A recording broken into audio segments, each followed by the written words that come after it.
How does one train in all aspects of life when supplies are limited? Let's talk about this on this episode of The Real World Prepper. Come on.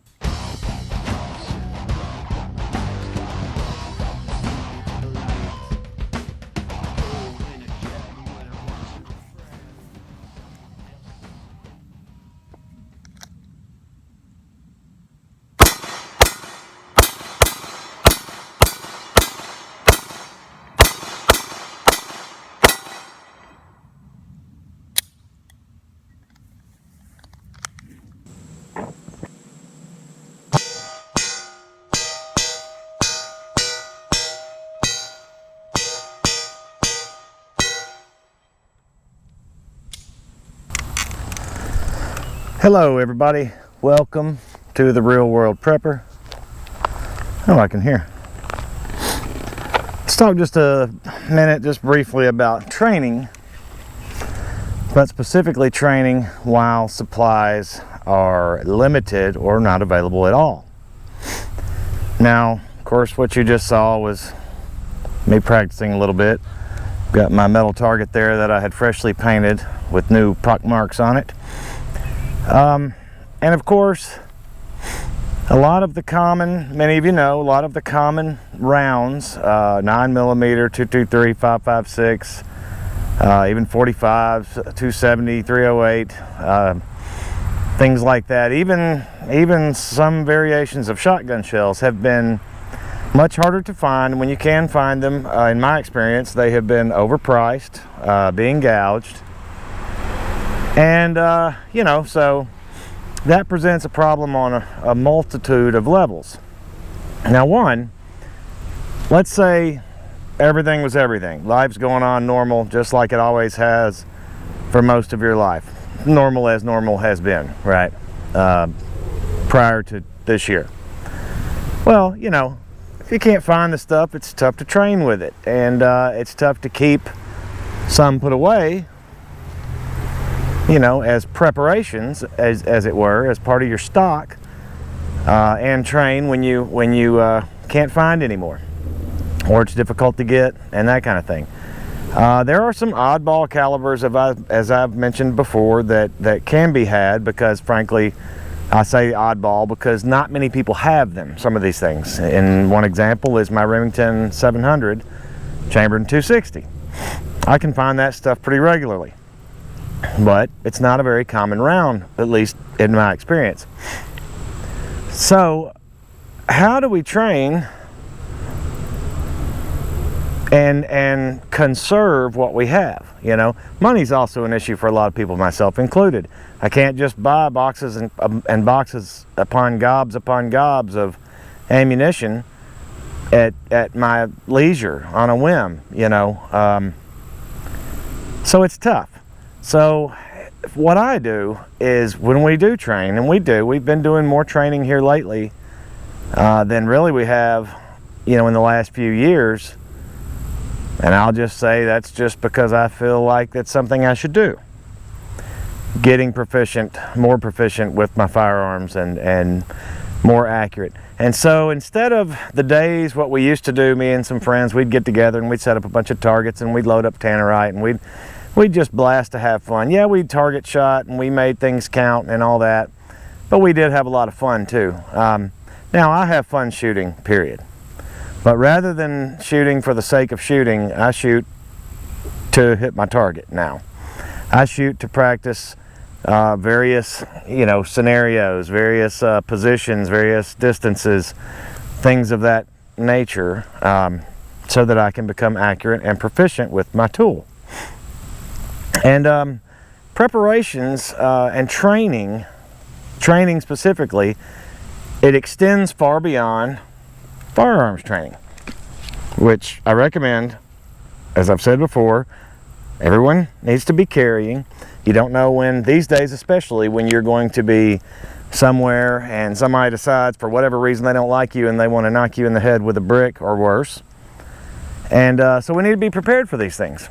And so always have that on you. But training also comes in the form of knowing how to do things, knowing how to make repairs, knowing how to find your way through the woods, you know, knowing how to grow food if you haven't gotten into that foray, knowing how to get water from your well when there's no electricity and you've got an electric pump. I've talked about that. That's something that I've got to be better on. Training in how to talk to your family, particularly if you've got young ones, about how things are when they are, you know, certain ways. How to train your family to respond the same way. Everyone being on the same page about where to go, what to do, when to do it, what are the triggers.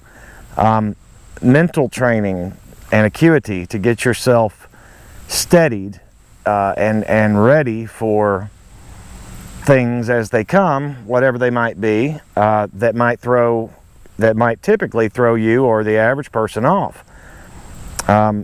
You know, for as prepared as you can be. And let's take, for example, and I'm not a military guy, God bless those guys and gals, but I've never been in the military. But I know that some of these guys, especially in specified areas, are trained physically and deeply in a mental capacity so that they are unshaken by the events unfolding around them. Now, that may be tough for us lay people to do, but these are the kind of things I'm talking about. Training in all the different ways. And I mean, there's tons of different things, you know, how to climb trees, how to creep quietly through the woods, how to find fresh sources of water, how to recognize if they're clean and potable or not, or how to make them that way.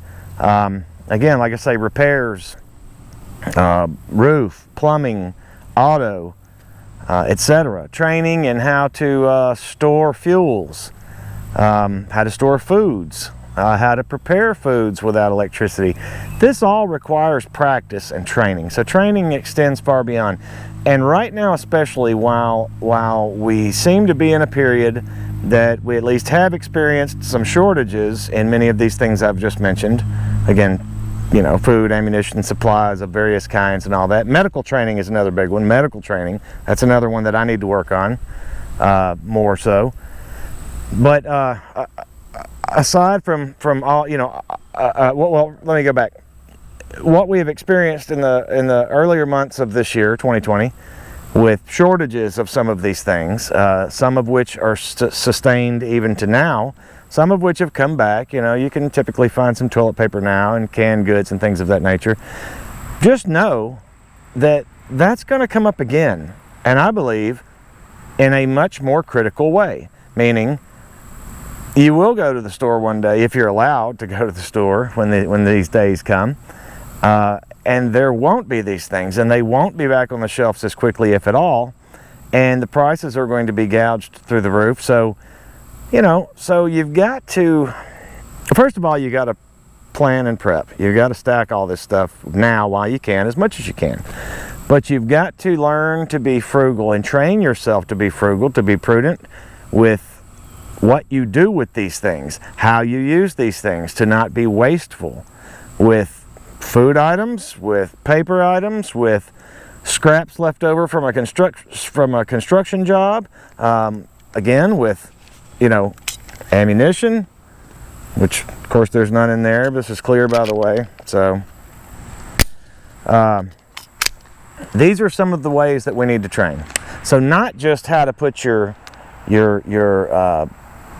projectile on target when you're firing a weapon, but in all the other things that comes along with life, and how to live life, and how to survive, and how to live well after things have gone rough, and how to take care of your family and those around you, your community, your property, all of these things. So consider these things as they pertain to training in every aspect of your life. Okay, these are things we really need to be hyper focused on, I believe, at this time in our lives, at this time in history. So that's all I've got for you right now. Thank you again. As always, I'm the Real World Prepper, and hey, I'll see you next time.